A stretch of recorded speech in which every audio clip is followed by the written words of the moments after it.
मंच पर उपस्थित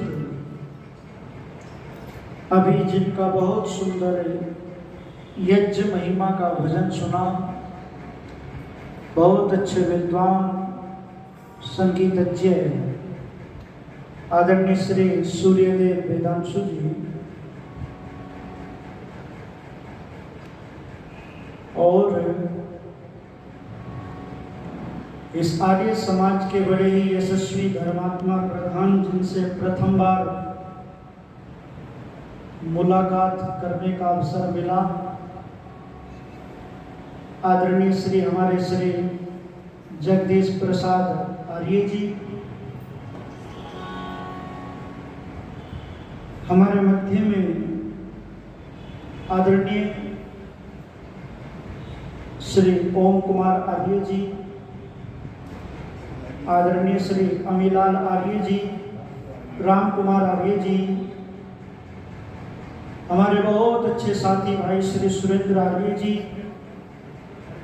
मेरठ से हमारे बीच में समागत बहुत उच्च कोटि के विद्वान आचार्य श्री पुनीत शास्त्री जी, आर्य समाज के समस्त पदाधिकारीगण, पूजा के योग्य वंदनीय पूजनीय माताओं बहनों, धर्म प्रेमी बंधुओं और हमारे मध्य में स्त्री आर्य समाज से भी बहनें आई हैं, आदरणीय श्री सिम्मी काठपाल जी, योग्यता जी और भी हमारी बहनें आई हैं। मैं एक भजन और आपको सुनाना चाहता हूं और फिर आपसे चर्चा साझा करूंगा। हमारी बहनों को ये गीत बड़ा प्रिय है, इन्होंने वहां भी मुझसे सुना था। यहाँ के लिए वो नया गीत है, वहाँ के लिए वो पुराना गीत है, तो दोनों का इसमें जो है लाभ है। तो ये गीत बहुत लोगों ने सराहा है और इसी गीत को ले आधार बना करके मैं थोड़ी सी चर्चा आपसे साझा करूंगा। अब सुनिएगा इस गीत को।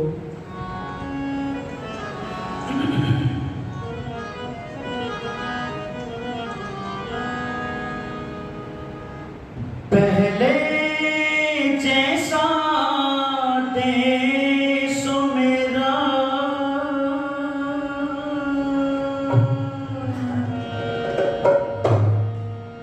ऐसा ऋषि ने सोचा था,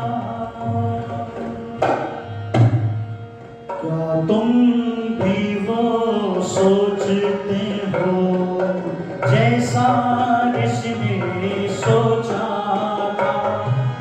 पहले जैसा देश मेरा ऐसा ऋषि ने सोचा था, क्या तुम भी वो सोचते हो जैसा ऋषि ने सोचा था। क्या तुम भी वो सोचते हो जैसा ऋषि ने सोचा था। पहले जैसा देश मेरा ऐसा ऋषि ने सोचा था, क्या तुम भी वो सोचते हो जैसा ऋषि ने सोचा था। क्या तुम भी वो सोचते हो जैसा ऋषि ने।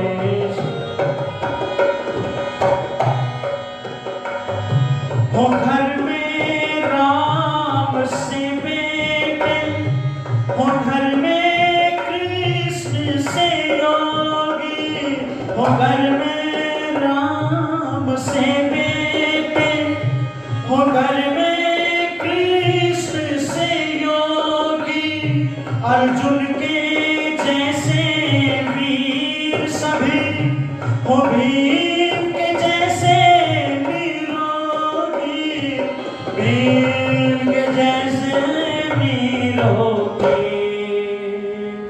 गौतम कपिल अनाथ जैमिनी के जैसे ऋषि हो, ऐसा ऋषि ने सोचा था, क्या तुम भी वो सोचते हो जैसा ऋषि ने सोचा था।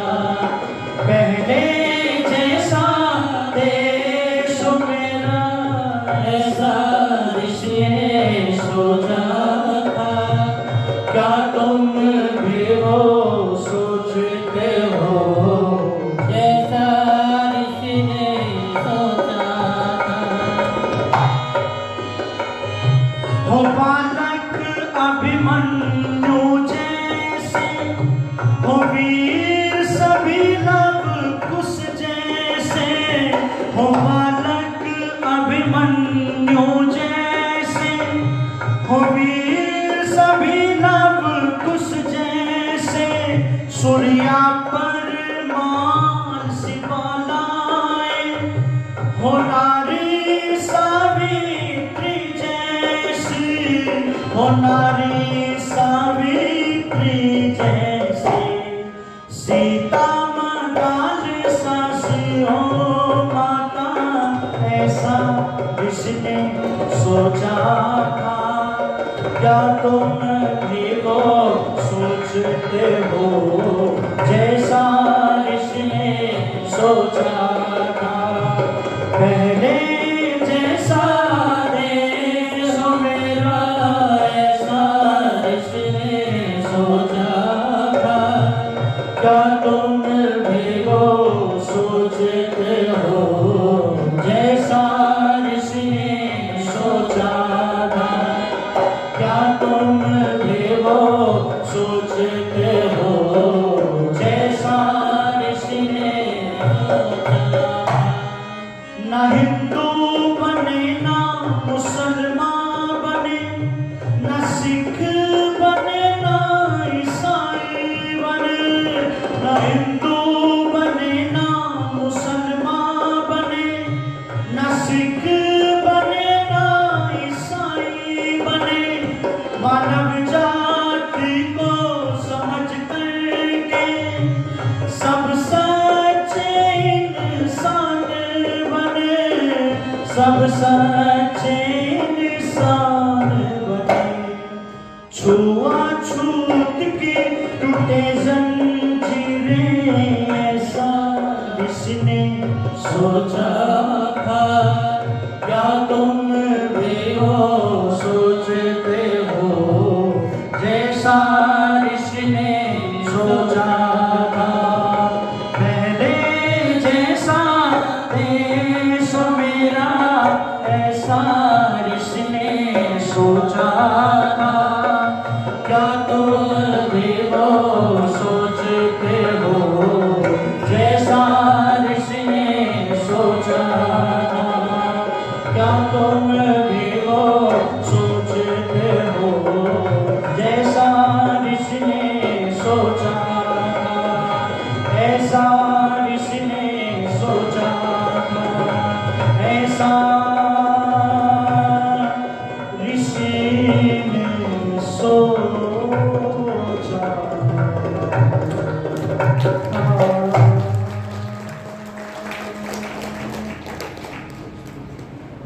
पहले जैसा देश हो मेरा ऐसा ऋषि ने सोचा था।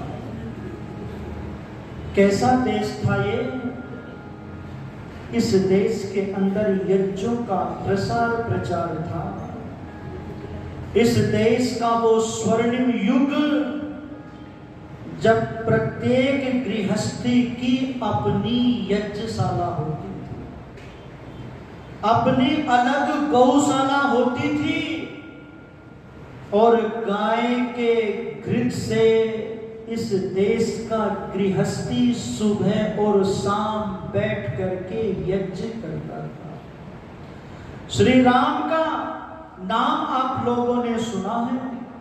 श्री राम के राज्य को यदि आप उठा करके पढ़ेंगे तो राम के राज्य में रहने वाले लोगों की जो दिनचर्या थी, जो शुरुआत होती थी, वो यज्ञ से होती थी।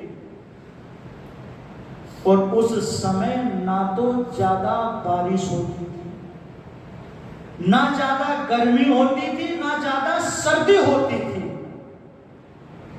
ना बीमारी थी, सारे लोग निरोग थे, प्रसन्न थे, प्रसन्न।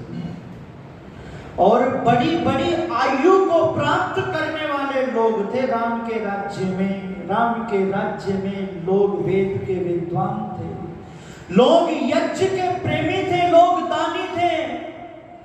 लोगों का जीवन साधारणता पर विचार बहुत उत्तम थे, विचार बहुत बड़े थे। ऋषिवर देवदानंद जी महाराज ने वो सपना देखा था कि पुनः पुनः हम यज्ञ से जुड़ जाए, क्योंकि महाभारत के 1000 वर्ष पहले ऋषि ने लिखा था कि ये देश अवनति की ओर बढ़ने लग गया था। और ऋषिवर देवदानंद जी महाराज ने हमें यज्ञ से जोड़ा, यज्ञ से।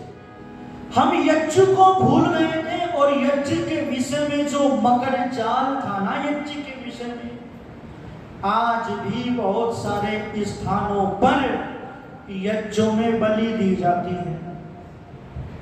एक अभी फेसबुक पर मैं वीडियो देख रहा था, एक बहुत बड़ी चिता जल रही है, आग जल रही है और उस आग में बकरी के बच्चे को जिंदा उसमें फेंका जा रहा है। मैंने देखी ये वीडियो अभी। यज्ञ के उसमें बलियां दी जाती थी और यज्ञ का स्वरूप बिगाड़ दिया था। जो हिंसा रहित यज्ञ था, उस यज्ञ में हिंसा लोगों ने कर दी थी और उस यज्ञ में बलि दी जाती थी। और आज भी बहुत सारे स्थानों पर रामचरितमानस की चौपाई बोल करके आहुतियां दी जाती हैं। आज भी मैं निवेदन आपसे करने लगा हूं, हम ऋषियों की इस परंपरा को, इस ऋषियों के इस गुमान को, इस वैदिक पद्धति को हम लोग छोड़ गए थे। वो गीत आपने सुना होगा ना, वेदों का डंका आलम में बजवा दिया ऋषि। दयानंद ने इसमें पंक्तियां आती हैं,